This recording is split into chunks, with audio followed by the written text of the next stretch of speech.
warahmatullahi wabarakatuh.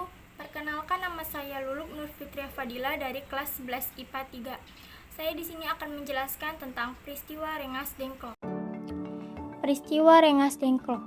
Peristiwa Rengas Dengklok adalah peristiwa dimulai dari penculikan yang dilakukan oleh sejumlah pemuda Sukarni, Wikana, dan Khairul Saleh dari perkumpulan Menteng 31 terhadap Soekarno dan Hatta.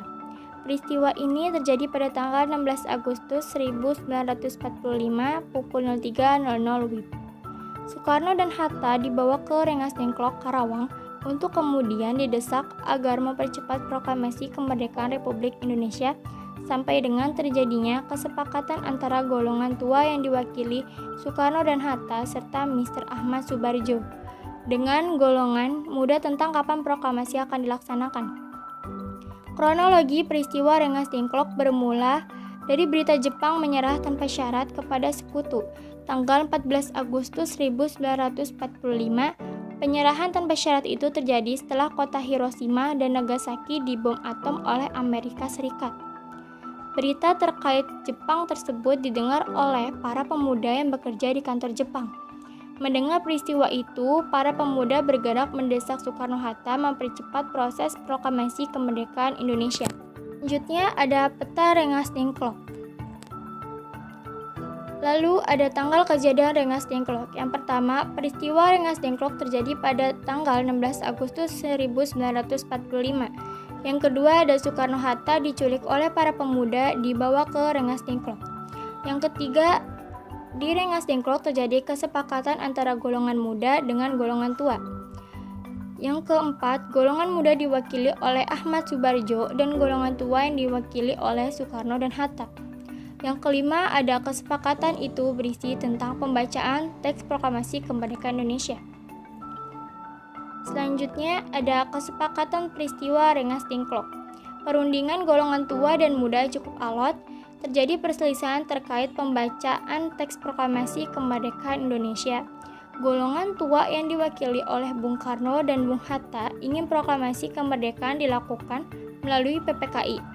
Golongan muda menginginkan proklamasi kemerdekaan dilakukan secepatnya tanpa melalui PPKI. Selanjutnya ada penyebab perselisihan peristiwa Rengas Dengklok. Yang pertama, dalam perundingan tentu saja tidak mungkin tanpa perselisihan. Berikut adalah kronologi peristiwa Rengas Dengklok dalam cakupan perselisihan antara golongan tua dan golongan muda yang berhubungan dengan PPKI. Yang kedua, golongan muda tak ingin pembacaan proklamasi kemerdekaan melalui PPKI karena menganggap PPKI sebagai badan buatan Jepang. Yang ketiga, golongan pemuda khawatir jika proklamasi kemerdekaan dibacakan melalui PPKI akan dianggap sebagai pemberian dari Jepang. Yang keempat, golongan pemuda ingin menghindari adanya pengaruh dari Jepang. Selanjutnya, ada penculikan Soekarno-Hatta. Peristiwa Rengas Dengklok melibatkan beberapa tokoh penting golongan pemuda, antara lain yang pertama ada Subadio, yang kedua ada Khairul Saleh, yang ketiga ada Wikana, yang keempat ada Suroto Kunto, yang kelima ada Johan Nur, yang keenam ada Sidik Kertapati, yang ketujuh ada DN Aidit, yang kedelapan ada AM Hanafi. Selanjutnya ada makna peristiwa Rengas Dengklok. Yang pertama, pembentukan teks proklamasi Indonesia dilakukan segera tanpa melalui PPKI.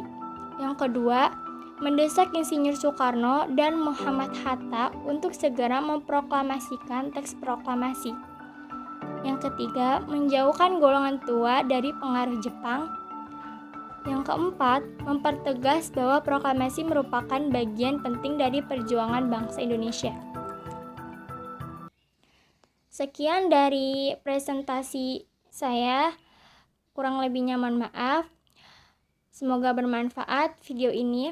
Wabillahi taufiq wal hidayah. Wassalamualaikum warahmatullahi wabarakatuh.